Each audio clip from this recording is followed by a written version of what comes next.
Now what we'll do is we'll go over our Rosenberg EC module control box here. What we've got inside this box is our Rosenberg EC GKHM 280. It's 280 millimeter, single phase, 200 to 277, 50-60 hertz fan. The module actually includes the stand, the inlet cone, and this pressure sensing tubing.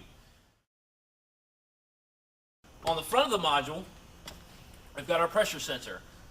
This will actually read pressure from this inlet pressure ring that we've got here. Also in our inlet area here, there's another sensor down here that'll tell us the difference. Next to that is our enable potentiometer switch. This will be able to function by controlling the fan on and off. It has failure indicator lights on here, as well as the potentiometer to control the speed and set our set point. Now what we'll do is we'll slowly start to go over the controls and begin to wire up all our controls together here. What we'll do is we'll start from the left and work our way to the right and describe each one of these little terminals.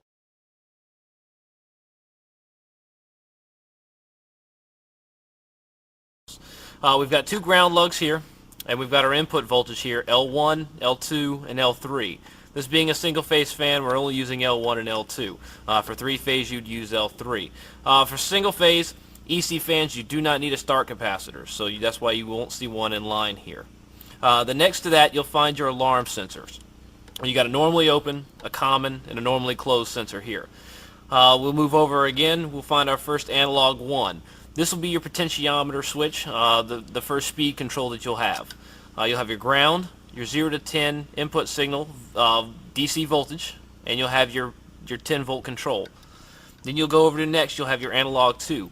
Your analog 2, you can use a pressure sensor, a temperature sensor, a humidity sensor, any kind of sensor that provides a 0 to 10 input signal that you need to have a secondary monitor. This will go on your analog 2. Again, you've got a ground, a 0 to 10 input signal, and a 24 volt control. Then you move over next, you'll have your enable switch. You've got your 24 volt and your enable. Then you'll slide over one and you'll have your output voltages. You've got an output and a ground. In this case, what you would only use these for is if you were going to tie two fans in line. If you're going to use fan 1 as a master and fan 2 as a slave, you take off here on your output and ground. Then your last four are your RS connectors for hooking up your RS-485 to USB port to operate and monitor this particular fan on your laptop or computer. What we'll do now is that this fan doesn't have any wiring controls on it. We're going to take both of our little jumper wires and we're going to stick these on our controls here on our our 0 to 10 analog 1 PWM and our control voltage here of plus 10 volts. And we're also going to come over here to our 24 volt and enable switch. And what this will do, this will actually just make the fan run full speed just to make sure that everything works. Before we go too much further, we want to make sure that everything functions properly. We want to make sure everything goes through its series and make sure that it functions. Once power's been applied, you'll hear a click. It's going through a checklist and the fan will slowly start to come up to speed.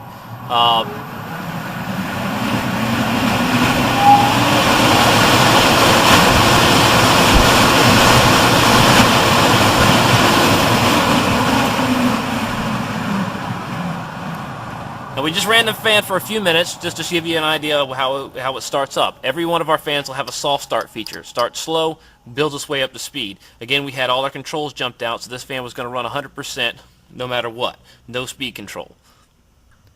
Now what we'll do is we'll slowly start to begin to wire in our potentiometer. Again, if you don't use one of our Rosenberg potentiometers, your color coding and wiring will be different. So you'll have to make sure to go off the wiring diagram provided for you with the motor. What we'll have is a whole bunch of wires here, and what we'll do first is we'll wire up the alarm sensor. So what we're going to do is we're going to take our red and our white wires and we'll go across here. One will go to your normally closed, the other will go to your normally open.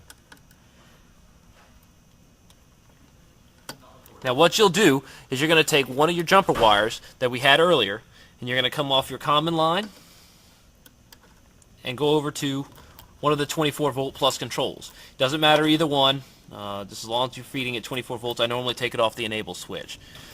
And then what you'll do is now you'll wire up your enable switch for this fan. In this case, our gray and our pink wires will be our enable switch for our potentiometer control. Again, gray will go to your 24 volt control. Pink goes next over to the enable section.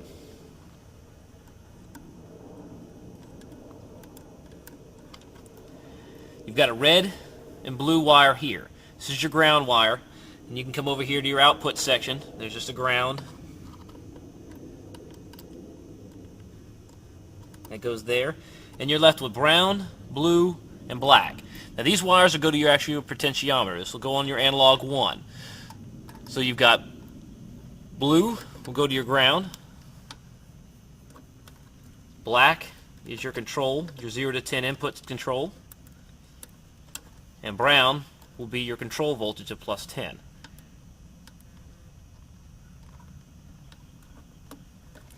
Now, all the wires are in place. Jumper wire to give our control voltage to our lights and failure alarms. And the potentiometer is now completely fully wired in. Now when we turn power on, you'll hear a click, and the fan will only go as high as the input voltage provided by the potentiometer. In this case, we have the potentiometer running about half speed. So as soon as we provide power to it, it'll only run about 50%.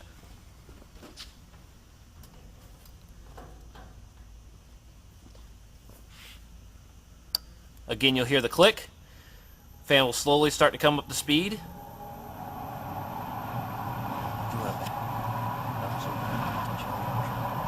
Now right now the fan's running again at like 50% speed. And what we'll do is we'll focus here on our potentiometer. Again, you've got your lights here. If it was a little dark, you could tell that the green light would be on. We got our enable switch, so we can turn the fan on and off. And with this potentiometer control, we can turn the fan all the way off and run it really slow, or ramp it all the way up to 100% if we wish.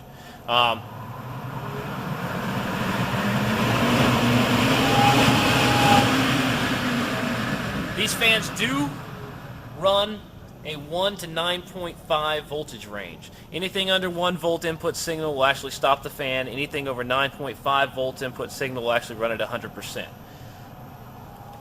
Okay, now that we've got our potentiometer in, we've tested it, everything works right, now we're going to wire in our pressure sensor.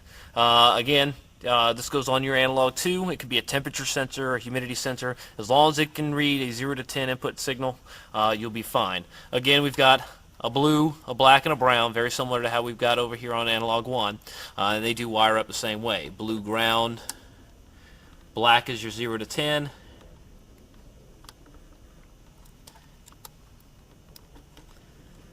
and brown as your 24 volt control.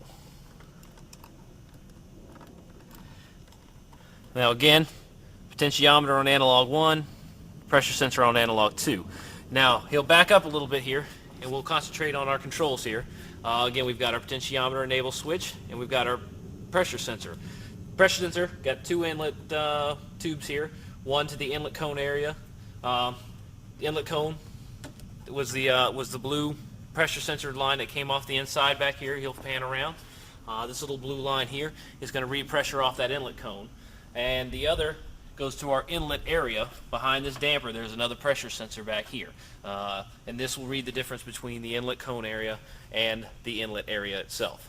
So again, we'll power this thing back up.